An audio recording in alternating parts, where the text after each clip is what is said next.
درود بر شما علاقه‌مندان به فوتبال. من امیرحسینم. امروز می‌خوایم در مورد گل‌های دقیقه 90 صحبت کنیم. تأثیر گل‌های دقیقه 90 روی سرنوشت تیم‌ها. تا حالا شده اصلا به این فکر کنید که چرا تیم‌های دیگه، چرا یه سری تیم‌ها اصلا با هم دیگه رقیب سنتی نبودن؟ رقیب بزرگی برای هم نبودن. یعنی شاید دو تا تیم بزرگی بودن، اما رقابتشون در حد رقابت توی زمین بود، ولی از یه جایی به بعد تبدیل به دو تا رقیب سنتی شدن. توی فوتبال زیاد این اتفاق افتاده. امروز میخوایم یکی از دلایل اون رو بررسی کنیم. به بهانه بازی لیورپول که اگه دیده باشید توی این چند بازی اخیر لیورپول بازیاش دقیقه 90 به بعد تعیین شده، برندش دقیقه 90 به بعد تعیین شده. یعنی تا دقیقه 90 بازی معمولاً توی 3-4 بازی اخیر لیورپول دقیقه 90 به بعد تازه، یعنی تا اون موقع مساوی بوده، تازه دقیقه 95-96 تکلیف برنده اون بازی معلوم شده. مثل همین بازیش با چلسی که تا دقیقه 96 بازی 1-1 بود، دقیقه 96 چلسی گل زد و لیورپول باخت. اکثرش هم باخت جلوی کریستال پالاس. دقیقه 97 گل خوردن و باختن. میخوایم بدونیم که چی میشه که این اتفاقا میفته و یک سری تیم هایی هستن که با هم رقیب شدن، رقیب سنتی شدن به خاطر همین گل های دقیقه 90. خیلی بازی ها اینجوری، اتفاقات دراماتیک زیاد افتاده توی فوتبال که تیم ها دقیقه آخر گل زدن، یا مثلا یه تیمی برندش معلوم شده بود، قهرمانیش مشخص شده بود، ولی با یه اتفاق دراماتیک بازی اون دوتا تیم دیگه مهم شده. مثل بازی مثلا میلان و لیورپول که توی فینال استانبول توی سال 2005 لیورپول در شرایطی که 3-0 بازی رو عقب بود 3-3 مساوی کرد و تو ضربات پنالتی بازی رو برد و این یکی از خاطره انگیزترین بازی ها برای هواداران لیورپول که 2 سال بعد هم میلان جبران کرد و با تمام وجود اومدن بازی کردن که بتونن انتقام فینال استانبول رو از لیورپول بگیرن و جام قهرمانی رو بالای سر ببرن و همین اتفاق هم افتاد. من میخوام چند تا بازی رو براتون مثال بزنم که این اتفاقا افتاده توی اون بازی ها و خیلی مهم نبودن، رقبای مهمی نبودن اون رقیبا برای هم.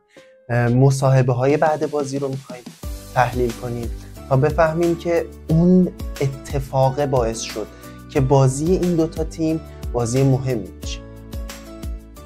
اولین بازی که براتون انتخاب کردم بازی منچستر یونایتد و بایر مونیخ توی فینال چمپیونز لیگ سال 1999. خب این بازی میدونید یکی از دراماتیک ترین فینال های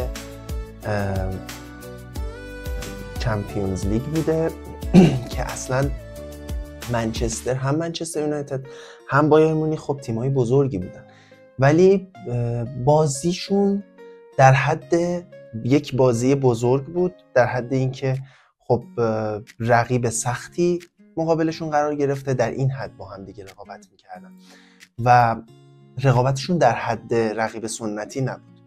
اما توی سال 99 اتفاقی افتاد که خب اصلا مصاحبه های بعد بازی، اتفاقاتی که توی اون بازی افتاده باعث شده اصلا کلن به خاطر اون بازی های بعدی اینا تحت شعاع اون بازی قرار بگیره.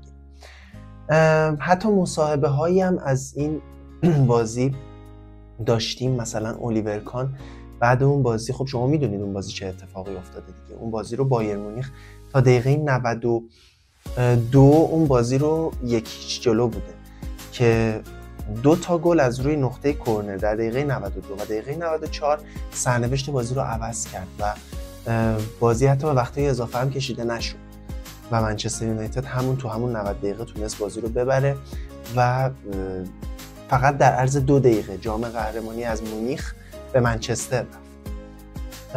حتی مصاحبه هایی داشتیم در مورد این بازی. الیور کان توی مصاحبهش بعد سالها اومده مصاحبه کرده، گفته وضعیت طوری بود که از نظر فیزیکی و روانی هیچ کاری نمیتونستیم انجام بدیم. یعنی صبح از خواب بیدار میشدم میگفتم خب چجوری باید من امروز به زمین تمرین برم، چجوری از پله‌های خونم پایین برم، چجوری اصلا شوق جدیدی در خودم ایجاد کنم. اصلا یه اتفاقی افتاد. خب حالا به نظر شما اگر اون بازی همون 1-0 به نفع بایر مونیخ بود، مثلا دقیقه 70 منچستر یونایتد گل مساوی رو میزد، دقیقه مثلا 72 هم مثلا گل دوم رو میزد و همون رو نگه می‌داشت و بازی رو می‌برد، آیا این همچین اتفاقی می‌افتاد؟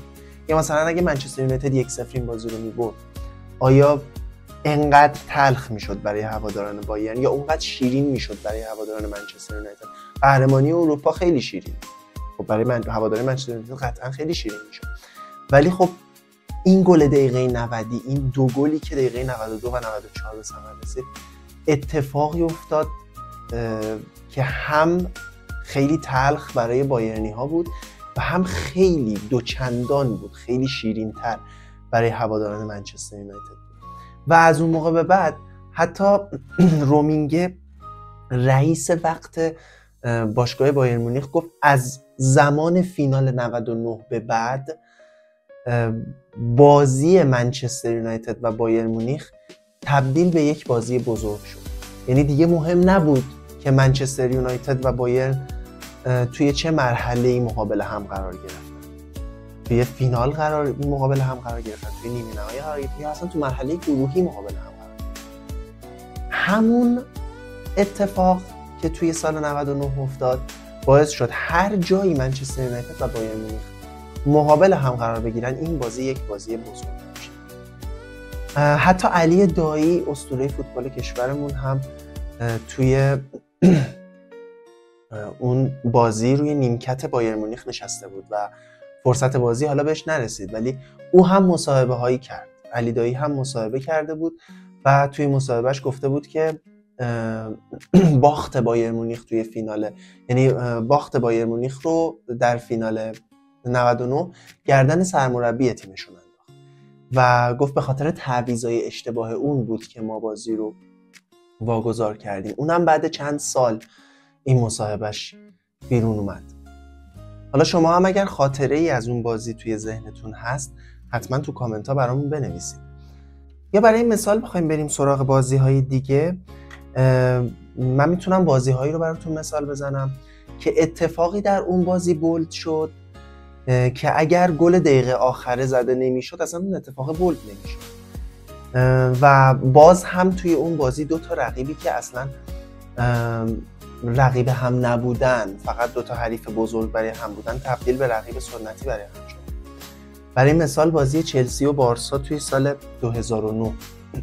خب وقتی اسمی از اون بازی آورده میشه همتون خود به خود یاد داور اون مسابقه میاد، اتفاقات داوری اون مسابقه که چه اتفاقی افتاد، چند تا پنالتی برای چلسی گرفته نشد و اگه اون پنالتی ها رو میگرفت اون بازی. خب حالا من یک سوال از شما دارم. اگر آندرس اینیستا دقیقه 90 اون گل رو نمیزد، آیا اصلا داور اون بازی اونقدر مورد هجمه قرار میگرفت؟ پس باز هم یک گل دقیقه 90 باعث شد که این اتفاق بیفته.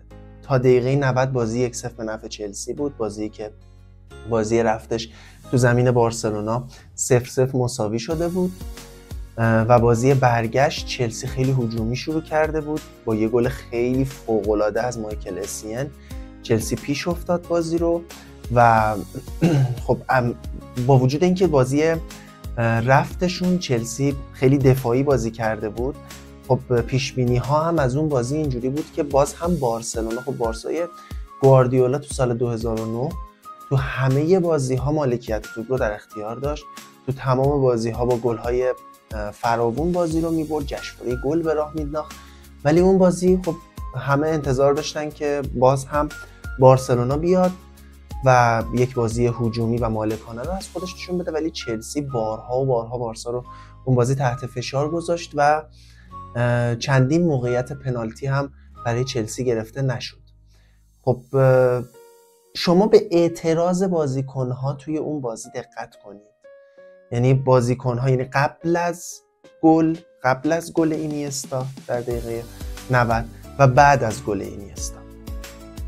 قبل از گل اینیستا بازیکن‌های چلسی چیکار می‌کردن؟ فقط دستاشون رو اینجوری می‌بردن بالا که پنالتی بود، یا دستشون می‌ذاشتن رو سرشون، اعتراض می‌کردن و میگذشتن، ادامه میرفتن بازیشون رو ادامه میدادن. ولی بعد از گل همه چی عوض شد. یعنی فقط بعد از گل اینیستا یک پنالتی گرفته نشد، فقط اون پنالتی که توپی که به دست اتو خورد و داور ازش گذشت و پنالتی نگرفت. شما اعتراض میشل بالاک رو توی اون دقیقه بعد از نگرفتن پنالتی مقایسه کنید با اعتراضاتی که خب با اعتراض دروگبا مثلا توی زمانی که چلسی 1-0 جلو بود بازی رو. پس باز هم یک گل دقیقه 90 باعث شد که این اتفاق بیفته و اگه اون گل زده نمیشد اصلا همچین اتفاقهایی نمیافتاد. داور انقدر مورد هجمه قرار نمی گرفت، انقدر خبر، انقدر حاشیه برای این بازی درست نمیشد. چلسی بازیش رو میبرد و ته بازیش هم میگفت خب پنالتی های زیادی رو برای ما نکردن و تموم میشد.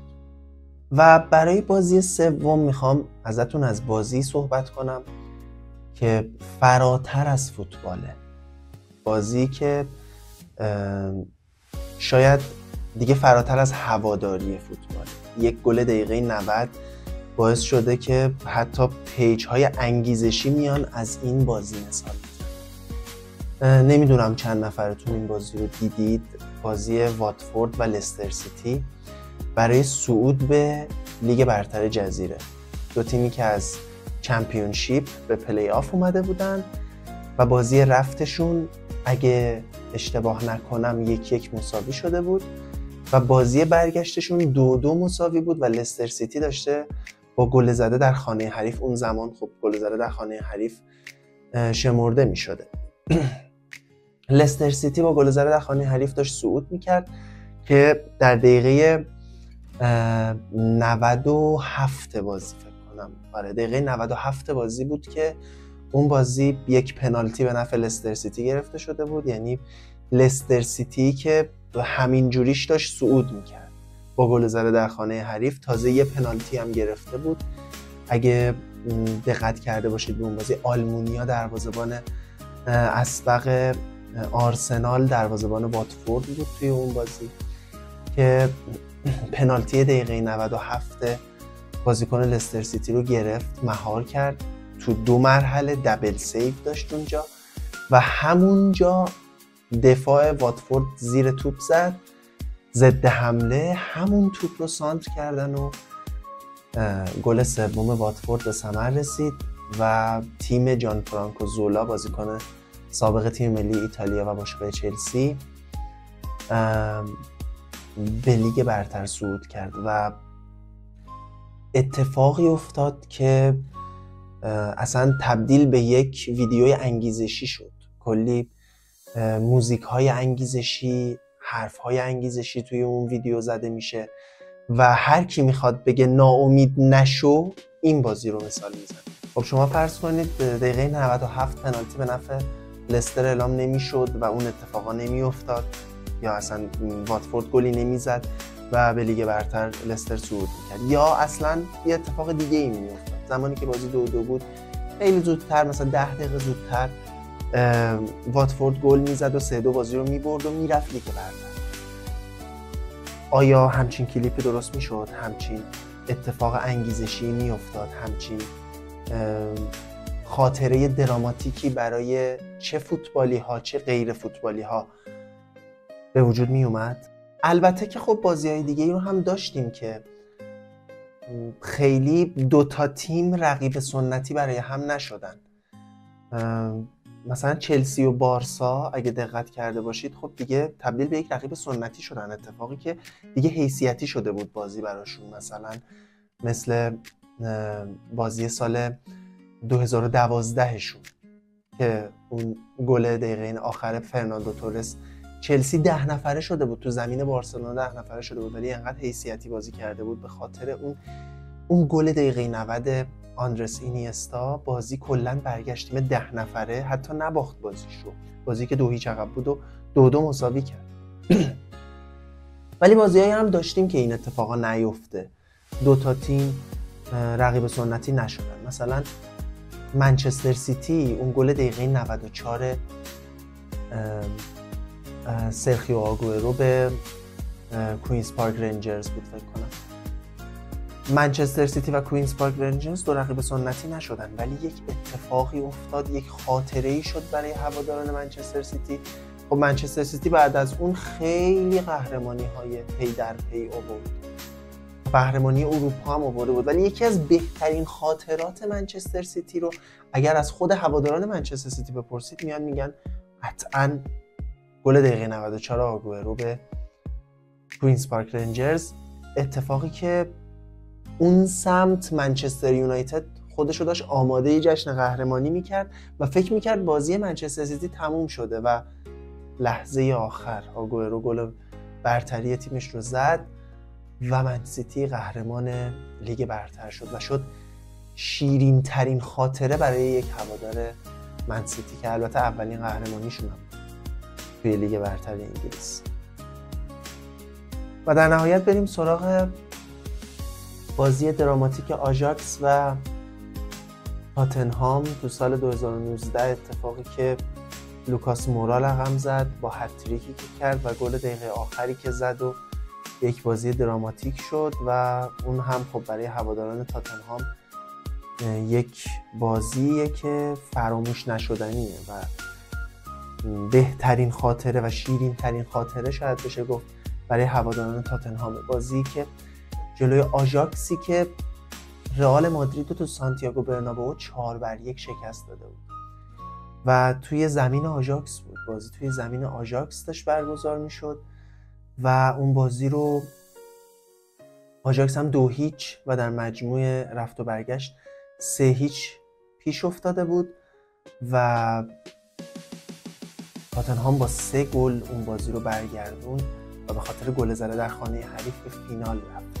و با لیورپول بازی کرد و البته اون فینال رو باخت، ولی ذره‌ای از شیرینی اون پیروزی کم نمیشه. یعنی تاتنهامی که قهرمان نشد در نهایت لیورپول اون سال قهرمان شد، ولی اتفاقی افتاد که تا آخر عمر هواداران تاتنهام فراموش نمی‌کنن. یعنی سالی که قهرمان نشدن یکی از دراماتیک ترین سالهای اونا بود. میخوام نظر شما رو هم بدونم. متشکرم که با ما همراه بودید تا اینجای ویدیو. اگر از این سبک ویدیوها خوشتون میاد لایک کنید، کامنت بذارید، سابسکرایب کنید کانال ما رو، دکمه زنگوله کنارش رو حتما بزنید که خبردار بشید زودتر و بتونید ویدیوهای ما رو ببینید، به ما انرژی بدید. انرژی شما به ما کمک میکنه تا ویدیوهای بهتری بسازیم. متشکرم که ما رو همراهی کردید. ممنون از اینکه تحمل کردید تا اینجای ویدیو. مانا باشید. خدا نگهدار.